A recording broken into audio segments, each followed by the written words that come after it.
झारखंड शैक्षिक अनुसंधान एवं प्रशिक्षण परिषद रांची झारखंड वार्षिक परीक्षा 2022-23 मॉडल प्रश्न पत्र विषयनिष्ठ कक्षा द्वादश विषय संस्कृत समय 1.5 घंटे पूर्णांक 40 अंक। सामान्य निर्देशाः कुछ सामान्य निर्देश। सर्वेषां प्रश्नानाम उत्तराणि संस्कृते एव कर्तव्यानि। सभी प्रश्नों के उत्तर संस्कृत में ही कीजिए। सर्वेषां प्रश्नानाम संख्या 19 अस्ति। सभी प्रश्नों की संख्या 19 है। प्रश्न संख्या 1 तः 7 पर्यन्तम अतिलघुत्तरीय प्रश्नाः सन्ति। अस्य कृते 2 अंकौ निर्धारितौ स्तः। केचन 5 प्रश्नान् उत्तर। प्रश्न संख्या 1 से 7 तक अति लघुत्तरीय प्रश्न है। प्रत्येक प्रश्न के लिए 2 अंक है। किन्हीं 5 प्रश्नों के उत्तर दीजिए। प्रश्न संख्या 8 तः 14 पर्यन्तम लघुत्तरीय प्रश्नाः सन्ति। अस्य कृते 3 अंकाः निर्धारिताः। केचन 5 प्रश्नाः समाधेयाः। प्रश्न संख्या 8 से 14 तक लघुत्तरीय प्रश्न है। प्रत्येक प्रश्न के लिए 3 अंक निर्धारित है। किन्हीं 5 प्रश्नों के उत्तर दीजिए। प्रश्न संख्या 15 तः 19 पर्यन्तम दीर्घोत्तरीय प्रश्नाः सन्ति। अस्य कृते 5 अंकाः निर्धारिताः। केचन 3 प्रश्नान् उत्तरत्। अर्थात प्रश्न संख्या 15 से 19 तक दीर्घोत्तरीय प्रश्न है। प्रत्येक प्रश्न के लिए 5 अंक निर्धारित हैं तथा किन्हीं 3 प्रश्नों के उत्तर आपको देने हैं। सबसे पहले वीडियो को लाइक करें। अगर चैनल पर नए हैं तो चैनल को सब्सक्राइब करें व बेल नोटिफिकेशन को ऑन कर दें, जिससे वीडियो की नोटिफिकेशन मिलती रहे। नमो नमः। मैं ब्रजेश त्रिपाठी। आप देख रहे हैं संस्कृत विवर्स यूट्यूब चैनल। आइए वीडियो को शुरू करते हैं। JAC board class 12 Sanskrit MCQ या objective type model paper 2022-23 solution से संबंधित महत्वपूर्ण वीडियो के प्ले लिस्ट का लिंक डिस्क्रिप्शन में दिया गया है। वह वीडियो इन डिस्क्रिप्शन में मिल जाएगी, उसे आप देख सकते हैं। खंड क अपठितावबोधनम्। अस्मिन् खंडे सर्वे प्रश्नाः समानांकाः। केचन 5 प्रश्नाः समाधेयाः। इस खंड में सभी प्रश्नों के अंक समान हैं। किन्हीं 5 प्रश्नों के उत्तर दीजिए। अधोलिखितम् अनुच्छेदं पठित्वा प्रदत्तान् प्रश्नान् निर्देशानुसारम् उत्तरत्। निम्नलिखित अनुच्छेदों को पढ़कर दिए गए प्रश्नों का निर्देश के अनुसार उत्तर दीजिए।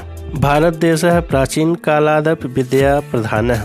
भारत देश प्राचीन काल से ही विद्या प्रधान रहा है। विद्या प्रदातारः गुरुवः पूज्यतमः। हमारे विद्या प्रदान करने वाले गुरु हमारे पूजनीय रहे हैं। गुरु ब्रह्मा गुरु विष्णु गुरुदेवो महेश्वरः गुरु साक्षात् परब्रह्म तस्मै श्री गुरुवे नमः इत्येव अस्माकं मूल मंत्रम। यह हमारा मूल मंत्र रहा है। गुरुणा बिना कापि विद्या पूर्णताम न प्राप्नोति। गुरु के बिना कोई भी विद्या पूर्णता को प्राप्त नहीं होती। यह गुरुम आद्रियते शुश्रूषते गुरुपदेशान आचरति तस्मै विद्या स्वयं स्पृहयति। जो गुरु का आदर करते हैं, सेवा करते हैं और गुरु के उपदेशों का आचरण करते हैं, विद्या उसे स्वयं चाहती हैं। गुरु पितादृशम शिष्यम। गुरु भी वैसे शिष्य को वात्सल्यन पश्यति, वात्सल्य भाव से देखता है। सर्वाः विद्या शिक्षयति, और सभी विद्याओं की शिक्षा देता है। आइए प्रश्न देखते हैं। पूर्ण वाक्यन उत्तरत्। पूर्ण वाक्य में आपको इसका उत्तर देना है। पहला प्रश्न है कह खलु साक्षात परब्रह्म। अर्थात कौन निश्चय ही साक्षात परब्रह्म है। तो इसका पूर्ण वाक्य उत्तरत हो जाएगा खलु गुरु साक्षात परब्रह्म है। अर्थात निश्चय ही गुरु साक्षात परब्रह्म है। अगला प्रश्न गुरु कीदृशम शिष्यम वात्सल्येन पश्यति। अर्थात गुरु कैसे छात्र को वात्सल्य भाव से देखते हैं। तो इसका उत्तर हो जाएगा यह गुरुम आद्रियते शुश्रूषते गुरुपदेशान आचरति तस्मै विद्या स्वयं स्पृहयति गुरु अपि तादृशम शिष्यम वात्सल्येन पश्यति। अर्थात जो गुरु का आदर करता है और उनकी सेवा करता है, गुरु के उपदेशों का आचरण करता है, उसे विद्या स्वयं चाहती है और वैसे शिष्यों को गुरु भी वात्सल्य भाव से देखते हैं। यथा निर्देशम उत्तरत्। निर्देश के अनुसार उत्तर दीजिए। प्राप्नोति इति क्रियापदस्य कर्तृपदम किम। प्राप्नोति इस क्रियापद का कर्तापद क्या है। तो यहाँ गद्यांश में कर्तापद इसका विद्या है, तो यहाँ पर हम लिखेंगे विद्या। ख विद्या प्रदातारः इति विशेषणस्य विशेष्यम किम। विद्या प्रदातारः इस विशेषण का विशेष पद इस गद्यांश में क्या प्रयुक्त है। तो इसका उत्तर हो जाएगा गुरुवः। आधुनिक कालात् इति पदस्य किम विलोम पदम अत्र प्रयुक्तम। आधुनिक कालात इस पद का विलोम पद इस गद्यांश में क्या प्रयुक्त है। तो यहाँ पर हो जाएगा प्राचीन कालात। सेवाम करोति इति पदे किम पर्यायपदम अत्र प्रयुक्तम, अर्थात सेवाम करोति इस अर्थ में इसका पर्यायवाची पद कौन सा इस गद्यांश में प्रयुक्त है। उत्तर हो जाएगा शुश्रूषते। पठितावबोधनम अधोलिखितं गद्यांशं पद्यं नाट्यांशं च पठित्वा प्रदत्तान् प्रश्नान् निर्देशानुसारं संस्कृतेन उत्तरत, अर्थात निम्नलिखित गद्यांश पद्य व नाट्यांश पढ़कर दिए गए प्रश्नों के उत्तर निर्देश के अनुसार दें।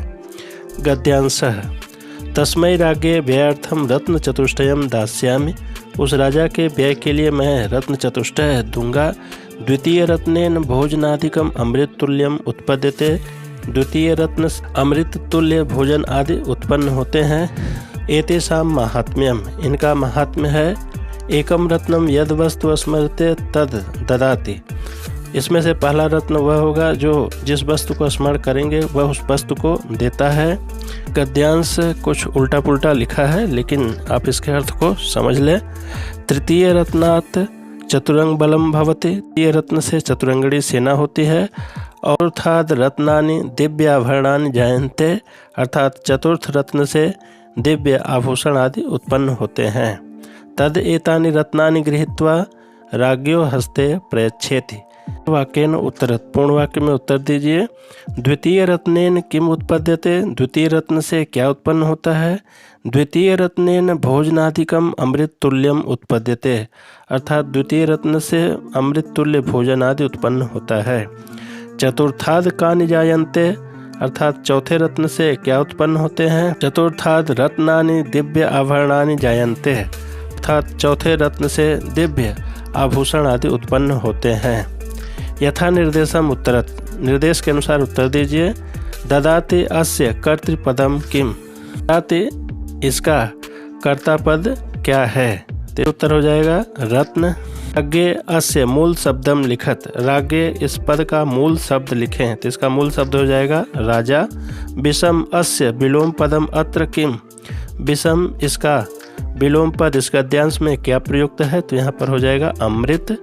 एतेषाम महात्म्यम अत्र एतेषाम इति पदम केभ्यः प्रयुक्तम, यहाँ एतेषाम यह पद किसके लिए प्रयुक्त है, तो इसका उत्तर हो जाएगा रत्नेभ्यः, अर्थात रत्नों के लिए। पद्यम सहसा विद्धेत न क्रियाम अविवेकः परमापदाम पदम, विरुणते ही विमृश्य कारिणम गुणलुब्धाः स्वमेव संपदः, अचानक कोई कार्य नहीं करना चाहिए। अविवेक परम आपदाओं का परम पग है। गुणों से आकृष्ट होने वाली लक्ष्मी स्वयं विचार कर कार्य करने वाले को ही वर्ण करती है। पूर्ण वाक्येन उत्तरत, पूर्ण वाक्य में उत्तर दीजिए। सहसा किम न विद्धित, अचानक हमें क्या नहीं करना चाहिए, तो सहसा क्रियाम न विद्धित, सहसा या अचानक कोई कार्य नहीं करना चाहिए।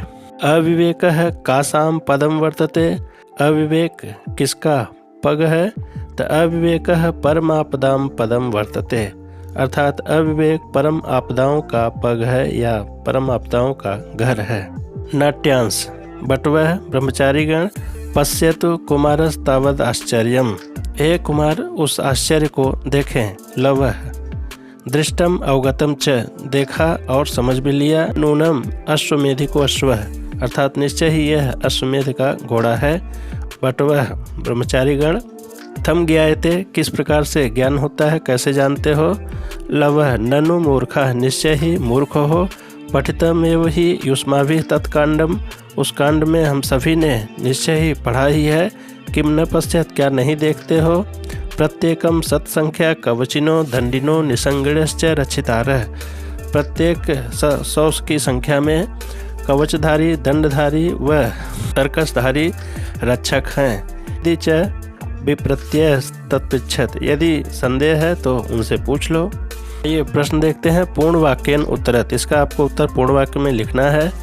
प्रश्न है कीदृशः अश्वः तत्र आसीत्, कैसा अश्व वहाँ पर था, तो हो जाएगा अश्वमेधिको अश्वः तत्र आसीत्। अश्वस्य रक्षार्थम कति रक्षितारः आसन, घोड़े के रक्षा के लिए कितने रक्षक वहाँ थे, तो हो जाएगा प्रत्येकम सत्संख्या कवचिनो दंडिनो निसंगणश्च रक्षितारः, अर्थात प्रत्येक 100 की संख्या में कवचधारी दंडधारी व तर्कसधारी रक्षक अश्वस्य रक्षार्थम आसन, अश्व की रक्षा में थे। यथा निर्देशम उत्तर, निर्देश के अनुसार उत्तर दें।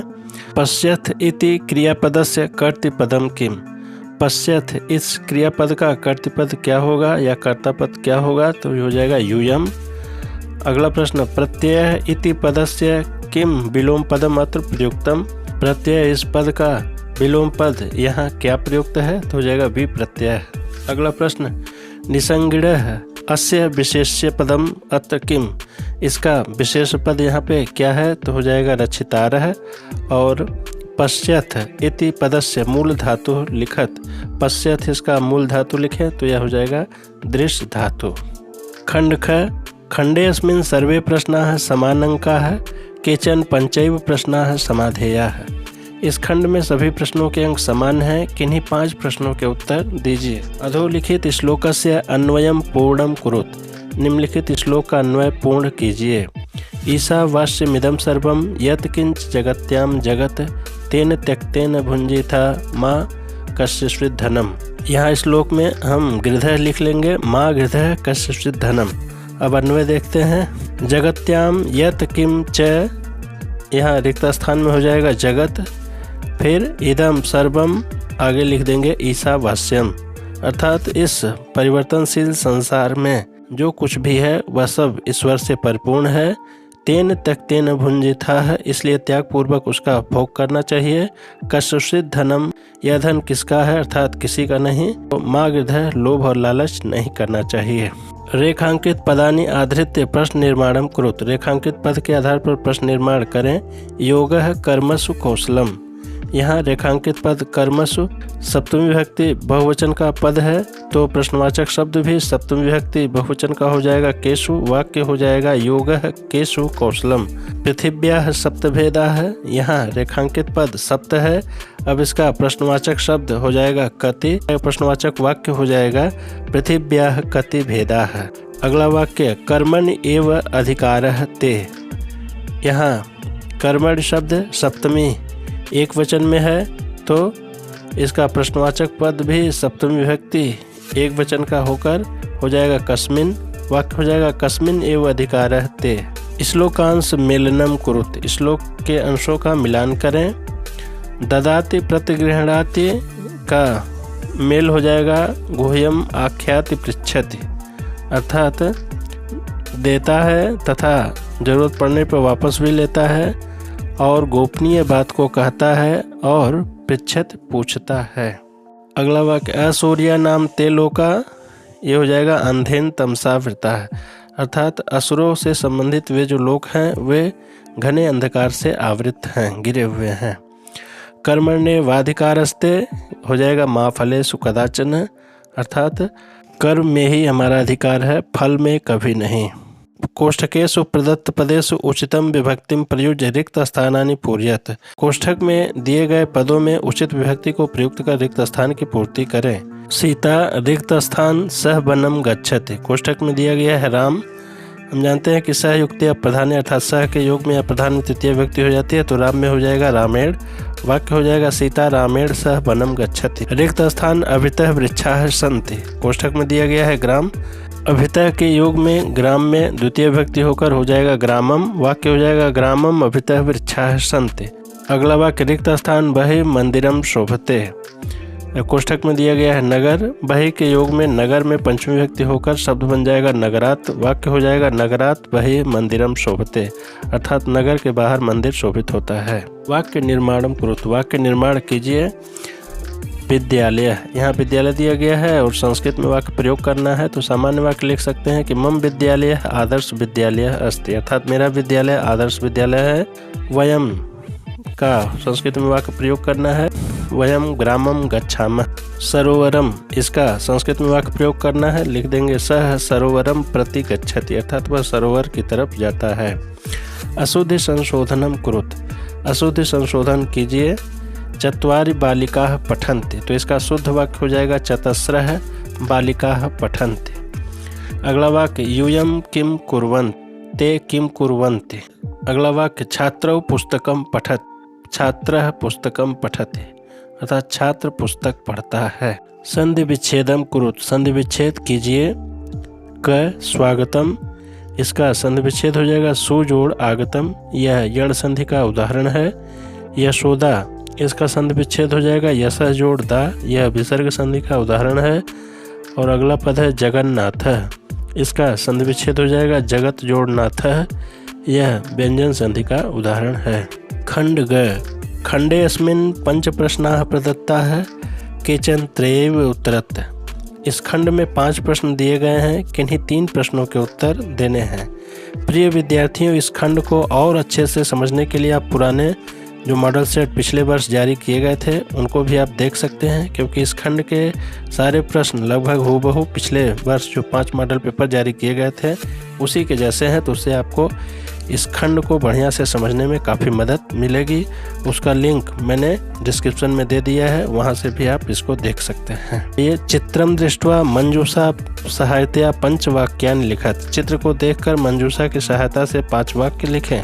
मंजूषा में दिए गए शब्दों को एक बार देख लेते हैं। त्रिणानि अर्थात घास, वृक्ष वृक्ष, आकाशे आकाश में, उदय उदय हो रहा है, सूर्य सूर्य, खगाः पंछी, हरितः हरे, गृहाणि घर, पर्वताः पर्वत, क्षेत्रम क्षेत्र। इस चित्र के आधार पर सामान्य वाक्य लिखते हैं।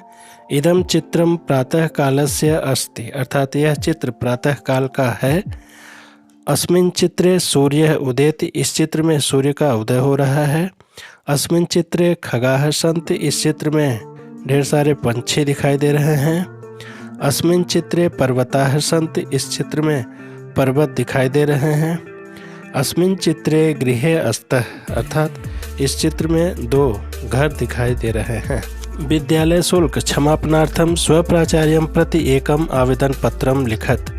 विद्यालय शुल्क के मुक्ति के लिए अपने प्राचार्य को एक आवेदन पत्र लिखें। तो इस तरह हम लिखेंगे सेवायाम, अर्थात सेवा में, प्राचार्य महोदय है, प्राचार्य महोदय, +2 उच्च विद्यालय पेटरवार बोकारो, अपने विद्यालय का नाम यहाँ लिखेंगे। विषय विद्यालय शुल्क क्षमापनार्थम आवेदन पत्रम, अर्थात विद्यालय शुल्क मुक्ति के लिए आवेदन पत्र। महोदय महोदय सविनयम निवेदयामि यत्, सविनय निवेदन है कि अहम भवताम विद्यालय 12 कक्षायां पठामि, मैं आपके विद्यालय में 12वीं कक्षा में पढ़ता हूँ। अहम एकः अति निर्धनः छात्रः अस्मि, मैं एक अत्यंत निर्धन छात्र हूँ। मम जनकस्य आर्थिक स्थिति शोचनीया अस्ति, मेरे पिता की आर्थिक स्थिति शोचनीय है। अहम विद्यालय शुल्क दातुम असमर्थः अस्मि, अतः मैं विद्यालय शुल्क देने में असमर्थ हूँ। अतः विद्यालय शुल्क मुक्तम कृत्वा भवन्तः माम अनुगृह्णन्तु, अर्थात आप विद्यालय शुल्क से मुक्त करके आप मुझ पर कृपा करें। अतः विद्यालय शुल्क से मुक्त करके आप मुझ पर कृपा करें। यहाँ दिनांक लिख देंगे 15/1/2023 और भवताम आज्ञाकारी शिष्य, इधर लिखेंगे भवताम आज्ञाकारी शिष्य, आपका आज्ञाकारी शिष्य, नाम और यहाँ पर क्रमांक। मंजूषातः उचित संकेतान गृहीत्वा अधोलिखिताम कथाम पूरित्वा पुनः लिखा। मंजूषा के उचित संकेतों को ग्रहण कर निम्नलिखित कथा को पूर्ण करके पुनः लिखें। चलितुम चलने के लिए, समुद्रम समुद्र को, अब्रवीत बोला, पणद्वयेन प्राचीन जमाने का 2 सिक्का, निरुत्तरः निरुत्तर, परिवर्तितुम बदले में, गर्भोक्तिम गर्भ उक्ति, गंगा या गंगा के, सामान्य सामान्य, ख्यात्या ख्याति से। आइए प्रश्न देखते हैं। स्वामिनो रामकृष्ण परमहंसस्य रिक्त स्थान में मंजूषा से हो जाएगा उचित पद ख्यात्या। एको योगी तम प्रति ईर्ष्यालु अभवत, अर्थात स्वामी रामकृष्ण परमहंस की ख्याति से एक योगी उनके प्रति ईर्ष्यालु हो गया। एकदा सह स्वामिनम अधः कर्तुम तत्पार्श्वे गत्वा रिक्त स्थान, इस रिक्त स्थान में मंजूषा से उचित पद हो जाएगा अब्रवीत किम अस्ति कोऽपि चमत्कारो भवतः पार्श्वे। एक बार वह स्वामी को नीचा दिखाने के लिए उनके पास जाकर बोला, क्या आपके पास भी कोई चमत्कार है। रामकृष्ण अवदत् अहम तो रिक्त स्थान में मंजूषा से उचित पद हो जाएगा सामान्य प्राणी, अर्थात रामकृष्ण ने बोला कि मैं तो सामान्य प्राणी हूँ। योगी ही कथितवान, योगी ने बोला भवान जलोपरि रिक्त स्थान में उचित पद हो जाएगा चलितुम, अर्थात योगी कथितवान भवान जलोपरि चलितुम शक्नोति किम, योगी ने बोला क्या क्या आप जल के ऊपर चलने में समर्थ हैं? जले चलन मारुति अपि रिक्त स्थान अलंघ्य। रिक्त स्थान में मंजूषा से उचित पद हो जाएगा समुद्रम। वाक्य हो जाएगा जले चलन मारुति अपि समुद्रम अलंघ्य। जल में चलते हुए हनुमान ने भी समुद्र को लांघ लिया था। अतः भवान रिक्त स्थान जलोपर चल। यहाँ रिक्त स्थान में हो जाएगा गंगायाः। वाक्य हो जाएगा अतः भगवान गंगायाः जलोपर चल। अतः आप गंगा के जल के ऊपर चलें। रामकृष्ण प्रत्यवदत्। रामकृष्ण ने उसका उत्तर दिया न हम एतत् कर्तुं क्षमः। मैं ऐसा करने में समर्थ नहीं हूँ। परमेश्वरः एतत् न आदिशति तत्कथम्। परमेश्वर भी इसका आदेश नहीं देता। तत्कथम् रिक्त स्थान इमं सर्वं करिष्यामि। यहाँ रिक्त स्थान में हो जाएगा परिवर्तितुम, तो हो जाएगा परमेश्वरः एतत् न आदिशति तत्कथम् परिवर्तितुम इमं सर्वं करिष्यामि। योगी उच्च स्वरेण प्रत्यब्रवीत। योगी ने उच्च स्वर में उनके प्रति बोला 18 वर्षाणि तपः तप्त्वा चमत्कारम इमं लब्धवान अहम्। 18 वर्षों तक तप करके मैंने इस चमत्कार को प्राप्त किया है। योगिनः रिक्त स्थान में मंजूषा से उचित पद हो जाएगा गर्भोक्तिम। योगिनः गर्भोक्तिम श्रुत्वा स्वामी प्रत्युत्तरत। योगी के इस गर्भोक्ति को सुनकर स्वामी ने उत्तर दिया भवान 18 वर्षाणि जीवनम वृथा करोत्। आपने 18 वर्ष के जीवन को व्यर्थ ही किया। अहम तो नाविकेन पणद्वयेन गंगायाः पारम गच्छामि। किम भवतः 18 वर्षाणाम उपार्जनम नाविकस्य पणद्वयान अधिकम अस्ति। आपने अपने 18 वर्ष के जीवन को व्यर्थ ही किया। ये किया है आपके 18 वर्ष का जीवन नाविक के 2 सिक्के से अधिक नहीं है। स्वामिनो वचांसि श्रुत्वा योगी रिक्त स्थान में हो जाएगा निरुत्तरः। वाक्य हो जाएगा स्वामिनो वचांसि श्रुत्वा योगी निरुत्तरः संजाता है। अर्थात स्वामी के बातों को सुनकर योगी निरुत्तर हो गया। नाट्य साहित्यस्य वैशिष्ट्यम प्रतिपादयत्। नाट्य साहित्य के वैशिष्ट का प्रतिपादन कीजिए। नाटकस्य इतिवृत्तम इतिहास पुराण प्रसिद्धम स्यात्। अर्थात नाटक का कथानक इतिहास पुराण प्रसिद्ध होना चाहिए। नाटकानाम आरंभः मंगलाचरणेन नांद्या वा भवति। नाटक का आरंभ मंगलाचरण या नांदी से होता है। मुखादि पंच संधियुक्तम भवति। नाटक मुख आदि पंच संधियों से युक्त होता है। नाटकम रूपकस्य 10 भेदेषु विशिष्टम भवति। नाटक रूपक के 10 भेदों में सर्वश्रेष्ठ होता है। संस्कृत नाटकानि प्रायः सुखांतानि भवन्ति। संस्कृत नाटक प्रायः सुखांत होते हैं। नाटकानां प्रधानः रसः श्रृंगारः वीरः वा भवति। अर्थात नाटकों का प्रधान रस श्रृंगार अथवा वीर में से कोई एक होता है। संस्कृत नाटकेषु न्यूनतमाः 5 अधिकाधिकाः च 10 अंकाः भवति। संस्कृत नाटकों में न्यूनतम 5 अंक व अधिक से अधिक 10 अंक होने चाहिए। विदूषकस्य कल्पना संस्कृत नाटकानां मौलिक विशेषता अस्ति। अयं पात्रः हास्योत्पादकं पात्रं भवति। विदूषक की कल्पना संस्कृत नाटकों की मौलिक विशेषता है। यह नाटक में हास्योत्पादन का पात्र होता है। नाटकानां समाप्तिः भरतवाक्येन भवति यत्र प्रधान पात्रं देशस्य समाजस्य च उन्नतेः कामना करोति। नाटक की समाप्ति भरतवाक्य से होता है जिसमें देश व समाज की उन्नति की कामना की जाती है। प्रमुख नाटकानि सन्ति महाकविभासः स्वप्नवासव दत्तम दूतवाक्यम प्रतिमा नाटकम उरुभंगम। शूद्रकः मृच्छकटिकम कालिदासः अभिज्ञान शाकुंतलम भवभूति उत्तरामचरितम विशाखा दत्तः मुद्रा राक्षस। अधोलिखित रचना नाम लेखका नाम नामानि लिखत। निम्नलिखित रचनाओं के लेखकों के नाम लिखिए।